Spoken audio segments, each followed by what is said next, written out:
Hello, everyone. I will talk about our research on understanding worldwide private information connection on Android. This is a joint work with my colleague Pierre-Antoine and Gianluca from Boston University. A quick outline of our presentation. We will start to provide you some background information on private data connection. And then we will talk about how our data connection process works. Based on the data we connected, I will cover some selective findings. Note that the paper contains more details. I will refer you to the paper in case there are certain things I didn't cover in this presentation. And finally, we will throw out some thoughts based on our research results. Android is the largest mobile operating system. According to statistics, there are 2 billion monthly active Android devices. That means Android remains an important research topic. Now, let us look at how private information is connected by Android apps. At the installation time or at the runtime, the app may request certain information so that it can operate. Android provides a permission system. The information requested by the app must get the explicit consent from the end user. Once the permission is given, the requested information will be sent to the app. However, from the end user perspective, Android app is in a black box. For instance, the app may have their own components. They may also use Add SDK. They may also use third-party library, but the end user won't have such information. So from the data flow perspective, information is granted to the app, and what happens after is unknown to the end user. In reality, the information connected by the app may end up in different places. For example, your device ID may be connected by the advertisement company. They may be connected by the developers themselves, so on and so forth. And from a single device perspective, your information may be connected by the different apps, depends on how many apps you install on your mobile phone. And if we zoom out at the global scale, recall that we have 2 billion active Android devices. At the same time, we have 1 million plus applications that can be used by the end users. It will be interesting to understand several things. For instance, how many apps connect the private information? Is that the private information connection pervasive or not? And what kind of data connected by the app? The second thing that, what would be the actors behind the data connection?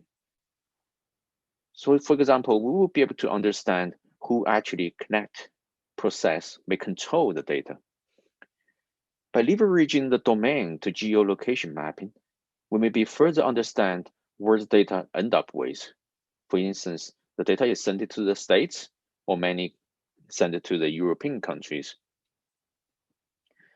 There are previous work that have been working on this topic and have some very useful insights. For instance, the paper published in NDSS 2018, they talk about how to use an app called Lumen to monitor the traffic so they can actually understand the information leakage. Their scale is about 10 to 100K devices. At the same time, last year in the Usenix, the 50 ways to leak your data is a very useful paper that they devise mechanism to understand how app circumvent the Android permission systems, then connect your data. So their focus is on the analytical infrastructure to study the apps.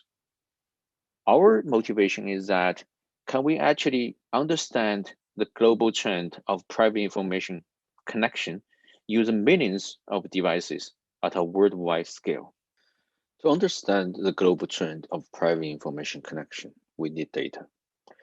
For our measurement study, we use the telemetry generated by Norton360, our mobile security offering, and this is our workflow for our study. We started with our backend.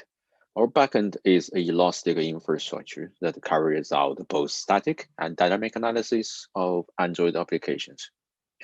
At the same time, we have a crawler, crawls different Android market so that we have a thorough coverage of different Android applications, since not every application will be published in Google Play.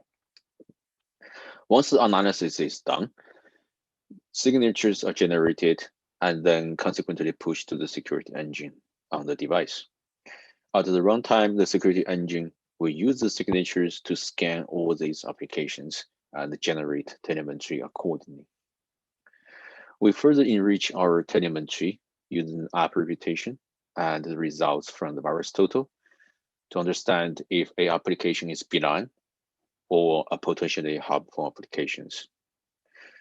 To understand the geolocation of an IP or domain, we have different sources like Whois, past DNS, blacklist, and geolocations of IP and domains to enrich the IP and domain information so that when given a IP or domain, we'll be tell that who is the owner of this IP or domain and where this IP or domain is hosted.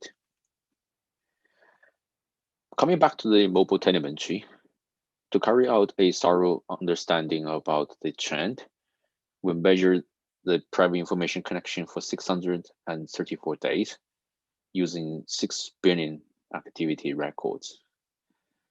We will be able to generate the domain to owner organization mapping. At the same time, we will be able to generate the domain to geolocation mapping so that we understand the actors or the processors of the data and the geolocation of the data. And building on top of the previous research, we don't just cover like the IMEI or this device identification information. We further extend our private information coverage. In our paper, we cover about 22 different types of private information, and we organize them into 4 groups so that we have a thorough understanding about different private information connection trend in different regions or devices. So let us talk about our findings. The first question we would like to address is to understand if private information connection is pervasive or not. Judging from our results, as you can see from the left-hand side figure, there are 156K applications that connect 5 or more unique private information. And these apps are installed on 13 million devices. As you can see also from the right-hand side figure, on average, each application sends your private information to 2 domains. And at the same time, there are 175K apps installed on 15 million devices that send your information to 5 or more unique domains. That means the private information connection is universal, at the same time diversified, as you can see from the left-hand side figure. Generally speaking, peak organizations benefit from connecting data from as many users as possible. To reach this goal, one natural strategy for these companies is to increase their presence in mobile apps so that they can reach out to more end users. This is figure that we have these global top 20 peak domains ranked by app presence rate. From our results, we discovered that human.com, a domain controlled by Alibaba Group, has very large app presence rate. In our data, human.com shows up in around 80K apps. Compared to human.com, popular domains or companies like Facebook or Google, they don't have that much app presence rate. In reality, a high app presence does not necessarily lead to a high device penetration rate. High device penetration rate is directly proportional to the real amount of information the peak domains can actually connect from the end users. What we can see from the 2 figures here is that Google and Facebook, they remain the largest 2 companies that connect people's information. At the same time, a startup called AppsFlyer, a company focused on analyzing the advertisement campaign effectiveness, ranks third in this chart. It is interesting to understand what kind of information connected by these global top 20 domains. Our results show that there are 4 most frequently connected data categories. They are device information, SIM card information, location, and device setting information. Take appsflyer.com, for example.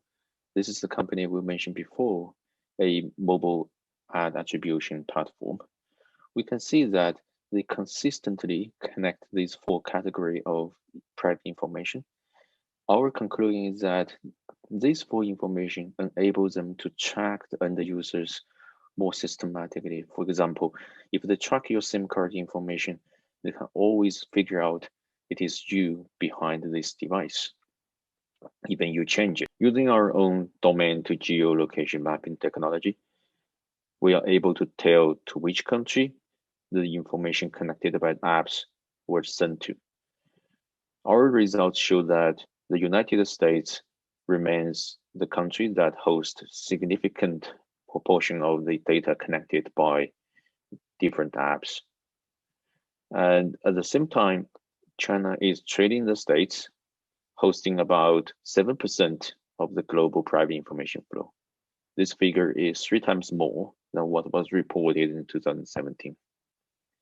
At the same time, Singapore, as the digital hub of APJ area, hosts about 6.5% of the global private information flow.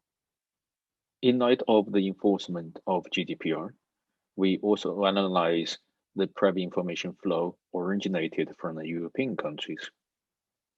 Our findings show that the private information confinement within the European countries is generally low. So for instance, Germany is the country that hosts about 6% of the private information flow originated from all European countries. That's already the largest country. And not surprisingly, the United States still remains the #1 country, the non-EU countries that host a large proportion of the private information originated from the European countries. We also studied what kind of private information connected by potentially harmful applications, or in short, PHAs, comparing to the generic private information connection from the apps. PHAs are more aggressive and intrusive.